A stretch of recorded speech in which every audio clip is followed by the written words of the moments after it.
Hello Flowners, this is Nikita and Vladimir Putin is the next Hitler. Yes, वो Ukraine के civilian areas में खुलेआम bombing कर रहा है, रशिया में यूक्रेन के लिए प्रोटेस्ट कर रहे बच्चों को तक जेल भेज रहा है एंड पूरे वर्ल्ड को न्यूक्लियर वॉर की धमकी दे रहा है. Exactly like Hitler, right? लेकिन एक मिनट, क्या इस सब में there is only Russia to be blamed? Well, अभी हाल ही में पुतिन ने यूक्रेन के प्रेसिडेंट जेलेंस्की को पीस टॉक्स के लिए बुलाया, लेकिन वहां जाने से पहले जेलेंस्की का ये स्टेटमेंट था, मैं तो बस वहां पर इसलिए जा रहा हूं ताकि मेरी जनता को ये ना लगे कि हमने पीस करने की कोशिश ना की. बाकी मुझे तो कुछ उम्मीद नहीं है इस पीस टॉक से. आई मीन, पीस टॉक्स में जाने से पहले इतना एरोगेंस. आखिर क्यों यूक्रेन अपने साइड से रशिया को इतना भड़का रहा है? इनफैक्ट अब तक हमने मेजरली मीडिया में पुतिन के सिर्फ नेगेटिव साइड्स ही सुने हैं. But don't forget, majority media तो सिर्फ वेस्टर्न मीडिया है. So now the question is कि क्या इस पूरे गेम में सिर्फ पुतिन ही हिटलर है या कोई और? Well, let's find out. And Boris Johnson has compared President Putin World Cup promotion to Hitler's notorious use of... Putin is worried that his own people might kill him. The Hitler-Putin comparison is a scary case of history repeating itself. Putin's evil, illegitimate invasion of this sovereign democratic country. It has major consequences all over the world. Now Putin को the new Hitler बुलाया जा रहा है कुछ reasons के वजह से. Obviously उन दोनों के बिहेवियर में काफी सिमिलैरिटीज है. So similarity number 1, dictator Putin's unilateral decisions. Обстоятельства требуют от нас решительных и незамедлительных действий. Народные республики Донбасса обратились к России с просьбой о помощи. अब ये बातें सुनकर ऐसा लगता है कि बाकी देशों पर न्यूक्लियर हमले वाले सारे स्टेटमेंट्स और बाकी गतिविधियों के डिसीजंस पुतिन अकेले ही ले रहा है. प्लस ऐसे इसीलिए भी नजर आता है क्योंकि रशिया के लोग इस यूक्रेन वॉर के खिलाफ रास्ते पर आके प्रोटेस्ट कर रहे हैं. इनफैक्ट इन प्रोटेस्टर्स में तो स्कूल के बच्चे तक शामिल हैं. एंड इन्हीं बच्चों को, इन्हीं बूढ़ों को, प्रोटेस्ट कर रहे बच्चों को पुतिन ने जेल तक भिजवा दिया है. नाउ इस डिसीजंस में आई डोंट इवन थिंक कि उसके पार्लियामेंट के मेंबर्स तक शामिल होंगे, क्योंकि वो तो खुद अपने इन एक्शंस के खिलाफ है और इसीलिए ही पुतिन को हिटलर बताया जा रहा है. Now similarity number 2, bombing civilian areas. 27 फरवरी 2022 रशियन बॉम्बर्स ने यूक्रेन के शहर खार्किव पर भारी बॉम्बिंग्स की, जो बाय द वे यूक्रेन की फॉरेन मिनिस्टर दिमित्र कुलेबा का कहना है कि वो एक सिविलियन एरिया था.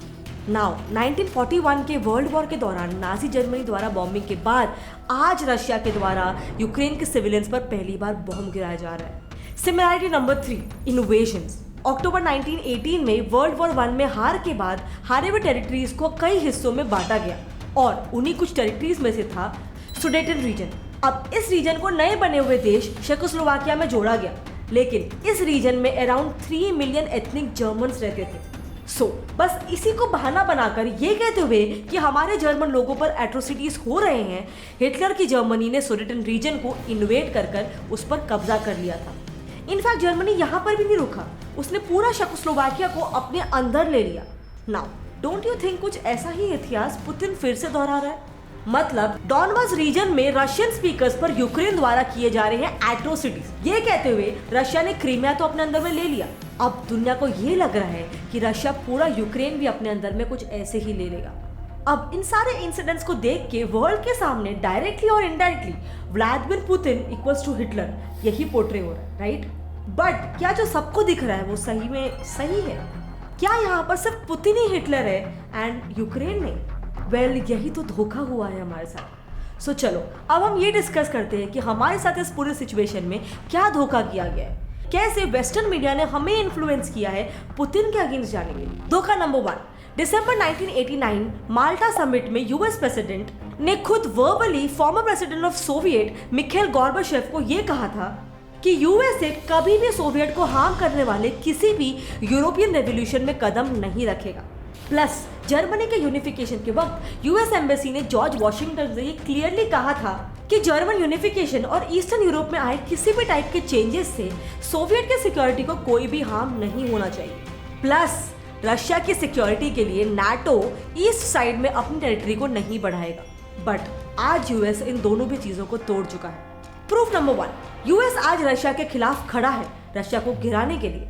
एंड प्रूफ नंबर 2, आज x Soviet countries like Romania, Poland, Hungary, Latvia NATO के मेंबर्स हैं.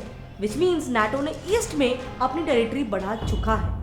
बट व्हाट्स फनी इज कि James baker III, former US secretary of state, इस बात को मानने से ही इनकार कर रहे हैं। नाउ धोखा number 2, draft agreement between Russia and NATO. Russia US कहता है कि रशिया ने कभी भी पीस के लिए हाथ ही नहीं बढ़ाया, बट द ट्रूथ इज कि रशिया ने तो एक ही दिन में 2 बार पीस के लिए अपना हाथ बढ़ाया है।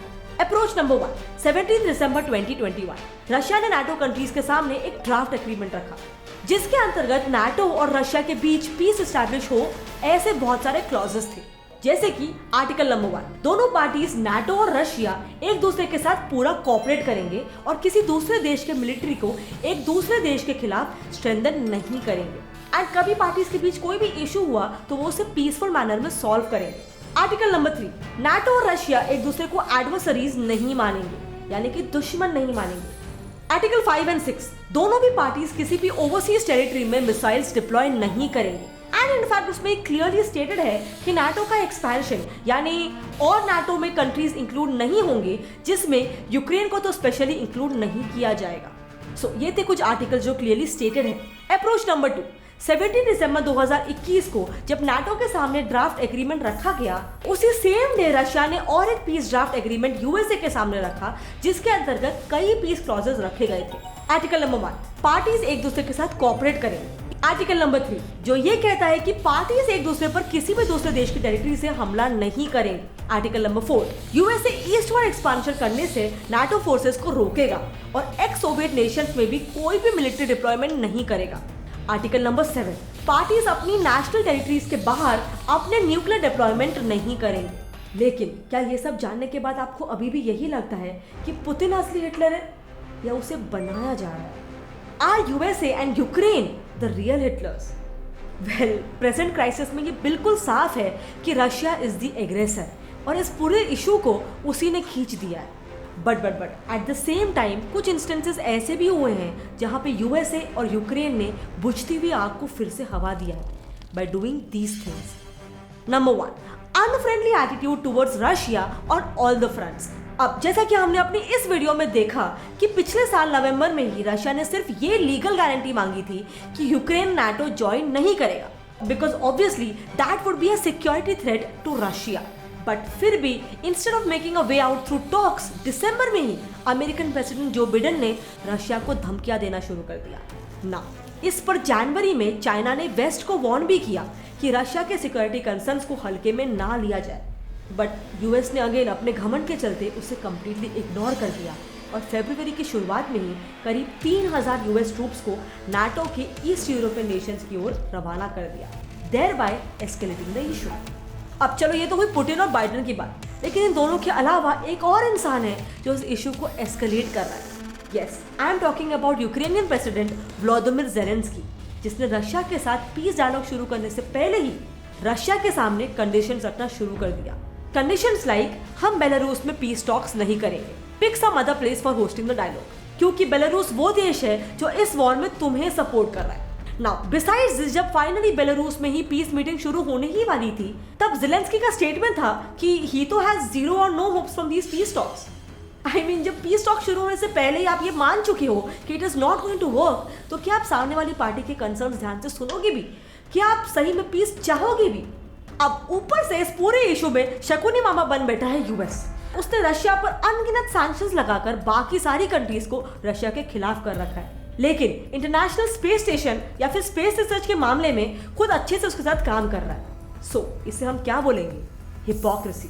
एंड इसी यूएस की हिपोक्रेसी को हम डिस्कस करेंगे हमारे नेक्स्ट पॉइंट में। Second, America's indirect invasion of countries through NATO.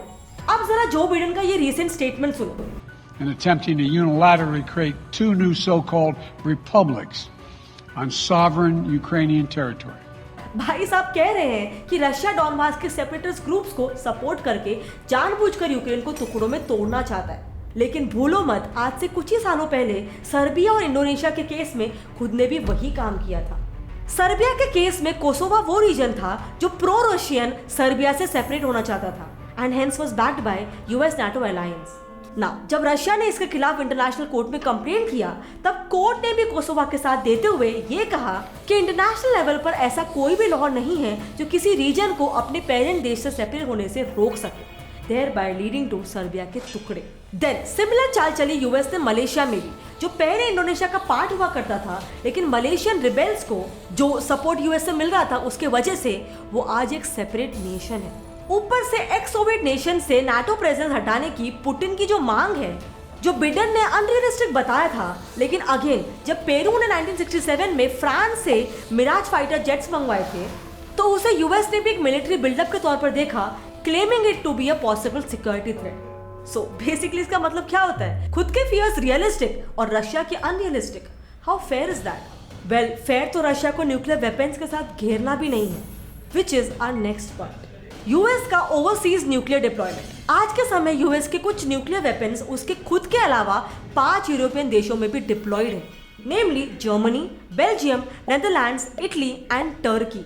Now इन देशों को देयरफॉर यूएस के न्यूक्लियर वेपन्स होस्टिंग देश कहा जाता है। एंड जानते हो ये पांचों देश कहाँ लाइक करते हैं? Well, look at this map. ये है रशिया और ये है वो 5 देश जो यूएस के न्यूक्स को होस्ट कर रहे हैं। मतलब यूएस ने टेक्निकली रशिया के आंगन में न्यूक्लियर वेपन्स प्लान करके रखे। नाउ इमेजिन यही सेम चीज रशिया यूएस के टेक्सास स्टेट में करे तो, एंड जो यूएस से सेपरेट होना भी चाहता है एंड होकर एक नया नेशन फॉर्म कर देता है एंड देन रशियन न्यूक्स को होस्ट करता है। How do you think would USA respond to this?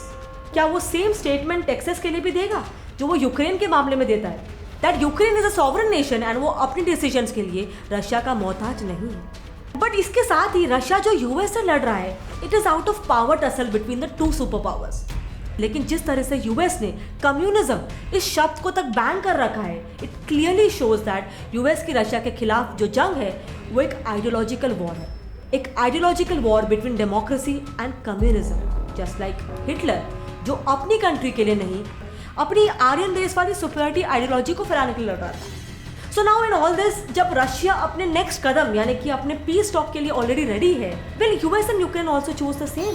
And who do you think will actually start world war 3? Well, आपके जो भी ओपिनियंस है मेरे साथ नीचे कमेंट सेक्शन में शेयर करना, I would love to know. मैंने इस वीडियो से एक ऑल्टरनेटिव पर्सपेक्टिव डालने की कोशिश की है। आई इंटरनेट पे ऑलरेडी काफी सारे वीडियोस है जो रशिया और पुतिन को बैश कर रहे हैं, बट ये वीडियो ये बताता है कि उनके साइड की स्टोरी क्या है। सो अगर आप मेरे इस ऑल्टरनेट ओपिनियन से एग्री करते हो और आप चाहते हो कि ये मैसेज जितना हो सके सबको फैले, सबको मालूम पड़े, सो प्लीज जितना हो सके इसे अपने फ्रेंड्स और फैमिली में शेयर करो, इसे वायरल कर दो। इसके अलावा अगर आपको फ्लर्न के ऐसे ही इंफोटेनमेंट बेस्ड वीडियोस पसंद आते हैं तो मेरे चैनल गेट सेट को सब्सक्राइब कर दो विद बेल आइकन। इस वीडियो को लाइक करना मत भूलना एंड मिलते हैं अगले वीडियो में। तब तक के लिए कीप लर्निंग, कीप ग्रोइंग। जय हिंद।